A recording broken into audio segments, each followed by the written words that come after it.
ఇప్పుడు బయటకు వస్తారా ఫ్యూడల్ మనస్తత్వం నుంచి? నేను ఆ విషయం మీద సార్ ఇందాకే చెప్పాను. ఆల్రెడీ అతి త్వరలోనే రోజుల వ్యవధిలోనే కార్యాచరణ ఆల్రెడీ స్టార్ట్ అవుతోంది. జగన్మోహన్ రెడ్డి గారితో నేరుగా ప్రతి నియోజకవర్గంలో ఉన్న కార్యకర్త, క్షేత్రస్థాయిలో పనిచేసిన ప్రతి కార్యకర్తకి సమయం ఉంటుంది. అధినేతతో కలిసేటువంటి రీతిలో కార్యాచరణ రూపుదిద్దుతున్నారు. అది అతి రోజుల వ్యవధిలోనే ప్రారంభం కాబోతుంది. మీ అందరికి కూడా అది అఫీషియల్ అనౌన్స్మెంట్ అనేది అయితే ఉంటుంది.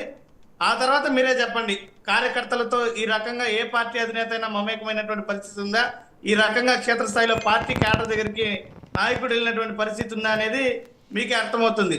అంటే వైఎస్ఆర్ కాంగ్రెస్ పార్టీలో ఖచ్చితంగా కార్యకర్తల ఆలోచనలకు ప్రాధాన్యత అయితే ఉంటుందనేది ఇప్పుడు కాదు, ఎప్పటి నుంచో ఉంది.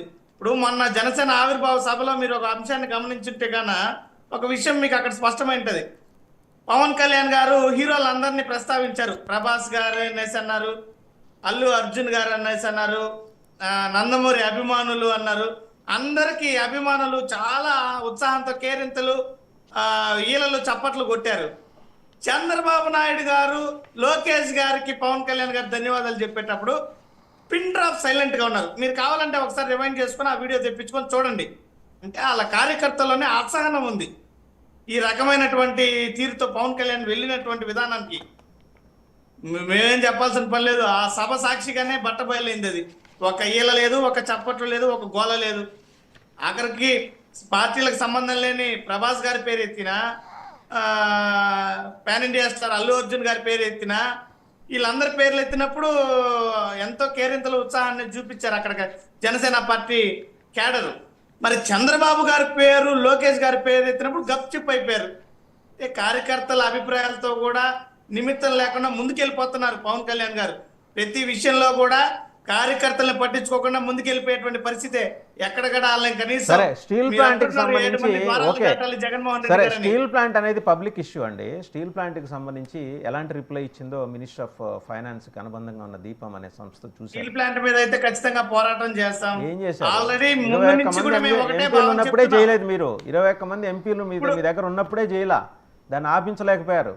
ఓ పక్క చాలా క్లియర్గా తెలుస్తుంది ప్రైవేటైజేషన్ దిశగా నడుస్తుందని ఫైనాన్స్ మినిస్టర్ చాలా క్లియర్గా రాశారు. ఇచ్చిన 11,470 కోట్ల సహాయమో అప్పో 10 ఏళ్ల లోపల తీర్చాలి అని.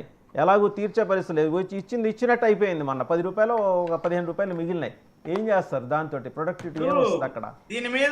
దీని మీద వైఎస్ఆర్ కాంగ్రెస్ పార్టీ అధికారంలో ఉన్నప్పుడు మా ఎంపీలు మాట్లాడారు, మేము మా పార్టీ స్టాండ్ తెలియజేశాము. వీళ్ళు ఏం మాట్లాడారు? ఎలక్షన్ టైంలో కూటమి ప్రభుత్వం 3 పార్టీలు విశాఖ ఉక్కును ప్రైవేటు పరం కానిచ్చేదే లేదన్నారు. అందరికంటే ఎక్కువగా 4 మాటలు పవన్ కళ్యాణ్ గారే మాట్లాడారు దీని మీద.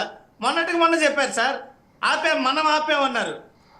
మనం ఆపామంటే ఇప్పుడు కేంద్ర మంత్రిత్వ శాఖ ఏ రకంగా ఈ రకమైనటువంటి సమాధానం ఇస్తుంది? అంటే ఒక అజ్ఞానంతో ఇయ్యరు కదా, లెటర్ లేదు ఆ శాఖకు సంబంధించినటువంటి అధికారులు, దానికి ఏదో క్రెడిబిలిటీ లేకుండా రిప్లై అయితే ఇవ్వరు కదా. ఒక సెంట్రల్ గవర్నమెంట్ మినిస్ట్రీస్ డిపార్ట్మెంట్ ఆ విధంగా ఇస్తుందా? ఇవ్వదు కదా. ఇప్పుడు వీళ్ళు ఇక్కడ ఆంధ్రాలో ఒక మాట మాట్లాడతారు, ఢిల్లీకి వెళ్ళి ఒక మాటలు మాట్లాడతారు ఈ కూటమి పార్టీలు. దాంట్లో మొన్నట్టు కూడా చంద్రబాబు నాయుడు గారు ఢిల్లీకి వెళ్ళి మాట్లాడుతున్నారు, మేము అన్ని సంక్షేమ పథకాలు అమలు చేస్తున్నాం అని చెప్తున్నారు.